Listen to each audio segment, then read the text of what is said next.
Val Tartano, una valle laterale della Valtellina. Sto per fare una cosa un po' particolare. Non avrei mai immaginato di farla nella vita, ma eccomi qua. Tutto per voi, sappiatelo. Quando si arriva in mezzo l'impressione è massima. Non ero mai stato in Valtellina prima d'ora, ma c'è sempre una prima volta, giusto? Ed eccomi qui, quindi, a raccontarti cosa ho fatto il primo giorno della mia permanenza in questa fantastica valle. Per prima cosa ho visitato la chiesa del borgo di Civo Centro, molto graziosa con le sue decorazioni tenui in stile barocco. Sul retro della chiesa, attraversando l'antico porticato, ho potuto ammirare un panorama ampio che riempie il cuore e abbraccia una grande parte di tutta la valle.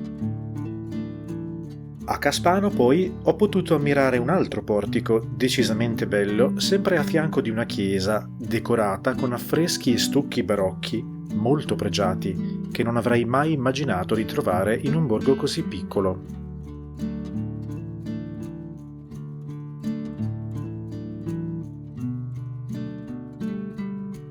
Mi sono poi spostato nella Val Masino, una valle fresca e pulita, fino ad arrivare al suo culmine, il centro termale ormai chiuso dei Bagni di Masino.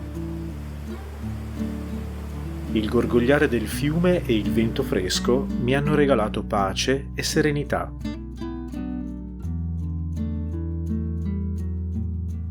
Alla destra di questo edificio troverai un sentiero facile con soltanto poche salite, che ti condurrà anzitutto alla grotta in cui si trova ancora una fontanella di acqua termale e poi un'ampia serie di prati.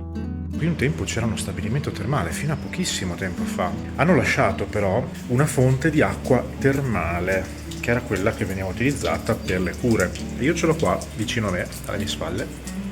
Eccola qua. La cosa particolare è che è una fonte di acqua calda, scorga a 38 gradi. Molto particolare, e mi chiedo anche geologicamente come sia possibile. Se c'è qualche geologo eventualmente all'ascolto, gli chiedo un consiglio, gli chiedo di spiegarci magari nei commenti come mai quest'acqua può essere calda nelle Alpi. Proseguendo nel sentiero arriverai ad un'ampia radura, dalla quale potrai decidere se proseguire in salita verso la cascata oppure portarti a sinistra verso un meraviglioso bosco di pini proseguendo nel cammino.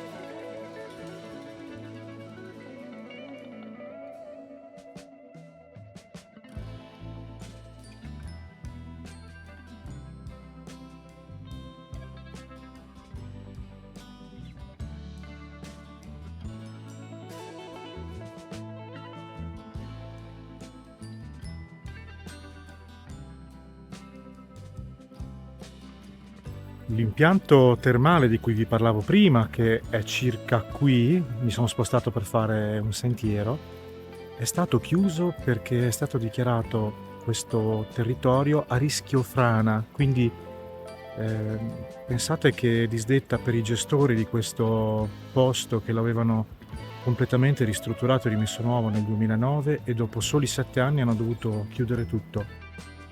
Quando arriverai alla casera dei Bagni di Masino, potrai decidere se continuare il sentiero oppure, come ho fatto io, scendere per ricongiungerti al punto in cui avrai lasciato l'automobile. Scendendo di nuovo per la Val Masino, mi sono poi spostato in Val Tartano, dove mi aspettava l'attrazione particolare di cui ti parlavo all'inizio. Dopo che le amiche mucche mi hanno spezzato il cuore rifiutando il mio preziosissimo dono, ho seguito le indicazioni per il ponte nel cielo. Per acquistare il biglietto per il ponte ti lascio il link al sito da cui è possibile farlo. Ricorda che è solo tramite il sito che potrai acquistare il biglietto e non sul posto. Il ponte nel cielo è un'attrazione davvero particolare, perché si tratta del ponte tibetano sospeso più alto d'Europa. Pensa che al centro è alto circa 140 metri rispetto al fiume sottostante. Attraversarlo è davvero un po' problematico perché quando ci si trova in mezzo il vento lo fa ondeggiare, così come il movimento delle persone. Ma dopo un attimo ci si abitua e si vince la resistenza e in quel momento si vive un'emozione davvero particolare. Il panorama sotto di te e tutto intorno sarà qualcosa di incredibile. Dopo essermi fermato qualche istante per riprendermi dall'emozione, ho preferito non salire il sentiero che portava alle case sovrastanti, ma mi sono goduto un attimo il panorama per poi ripercorrere di nuovo il ponte in senso contrario per ritornare. Ma a quel punto ero molto più preparato e mi sono solo goduto il momento.